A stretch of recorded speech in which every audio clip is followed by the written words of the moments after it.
Hey folks, Reloading Bench back with you once again, and tonight we're going to cover trimming on the 5.7/28, 5x7, or excuse me, 5.7/28. According to Lee, the maximum trim length is 1.137 inches. So I don't know if that's visible, but that's what the maximum is. So 1.137. And what I've done, I went ahead and ordered a custom build from CTS because I like doing unified trimming as opposed to having to set something up each time I trim. Whereas with the CTS trimmer, just like the WFT World's Finest trimmer, all you do is adjust the hex for the cutter once on an officially trim size piece of brass, then you're good to go. So I thought to myself, oh, can the Lyman do it? Can the new Lyman Brassmith do it? I wrote to Lyman, and their customer service said, no, we're not going to come out with a collet for the 5.7, which I think might change now that Ruger has released their 5.7. But the Frankford Arsenal is a little more generic in its range. So their collet, we'll call their this specific collet here will cover anything from a 0.17 to a 0.22, and this falls in that range. In fact, when you put the collet in the adapter, and it measures off the shoulder, that should be able to get a consistent trim. So I believe the Frankford Arsenal Universal trimming for your drill will work with a 5.7, but that's not the focus today necessarily for this particular product, even though I owe you guys a follow-up. But what I thought I would do is demonstrate old school, super reliable, and inexpensive, and that's what comes down to the Lee product. So I ordered the Lee trimmer, or at least the trim rod and shell holder for the 5.7. And this is my old ball and cutter from a gazillion years ago, chamfer and deburr, which probably the most universal chamfer deburr there is, as well as the most inexpensive. Again, super inexpensive. I want to say the solution was like $10 or something along those lines. So I thought I would do it extremely manually as opposed to putting a drill and getting all loud and messy. And we'll start with some 5.7 I shot recently. And this particular casing is coming in at, almost spec, 1.135. So this wouldn't even need to be trimmed. But as soon as we resize, I think that will be different. So we've got a pre-resizing measurement of just under 1.135 inches, almost 1.134.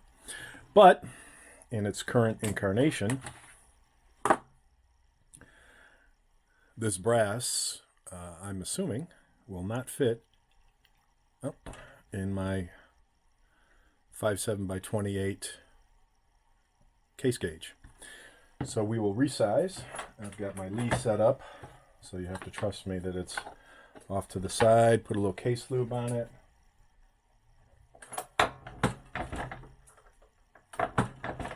And this has now been resized. Let me wipe off the lube a little bit. The ghetto wipe off. And this hopefully should now fit in the case gauge. Okay. Very nice. So we now have a correctly sized piece of brass, or rather formed piece of brass that's been full-length sized. So let's see how much it grew. So we were at 1.134.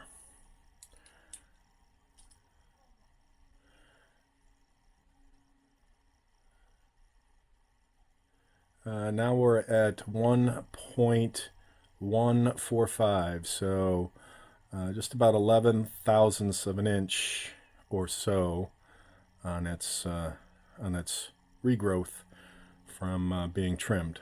So that is out of spec because we can only go 1.137 according to what I showed you earlier on the Lee guide. So we will now take, and this is one that I did that I marked good or okay. We will now take this and go again, what I'll call old school. This is the downside to the Lee process, because these things love to come out of the shell holder. And because I'm doing this manually as opposed to via drill, this is probably going to take a little while. And we'll see what kind of trimmings we get.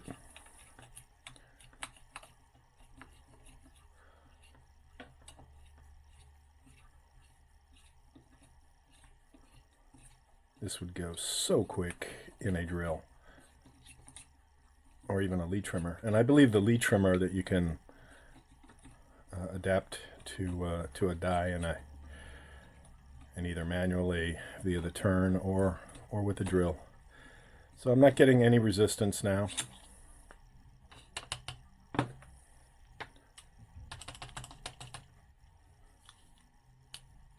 But it's also a time-consuming process to do it this way. I will chamfer and deburr.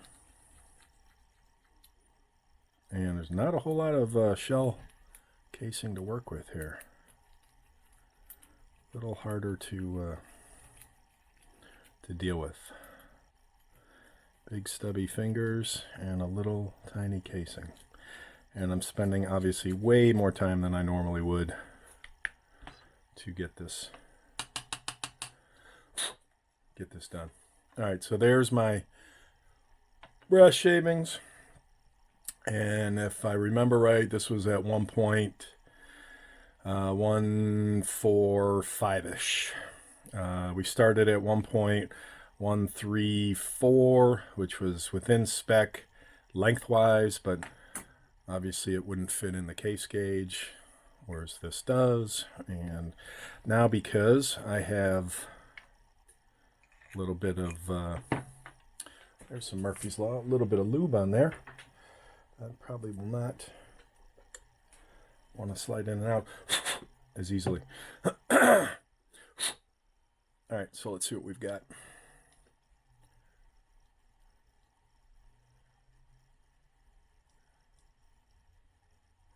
And I usually do this a handful of times. 1.13334, 1.132, 1.132, 1.130. 1.132, flip it around, 1.132, 1.132, 1.13. I'm going to say we're at 1.132. Let me see about getting this super centered. 1.131, 1.132. So I am going to say that that is fine. So this piece of brass is ready to go. And what I may do is probably use one of these for setting up my CTS trimmer once that comes in. But in terms of old school trimming, I think nothing can beat the cost effectiveness of Lee, and it depends on what you're trying to do: volume, cost savings, drill versus manual, or anything along those lines. But I'm a Lee fan. Started with it, as I've said before, and have always been impressed with their balance of simplicity with cost and effectiveness. So good stuff. But we are good to go. In fact, I'll need to double check what the minimum case length gauge concern is. 1.134. Oh, that was the earlier one. Yeah, I think we're right around 1.132-ish, 3-ish. Again, depending on where we're at. And this is why I do prefer some of the more electronic-driven tools, especially trying to get this in here in this little tiny space with my fingers. So more of a challenge. But we are good on manual trimming of the 5.7 by 28.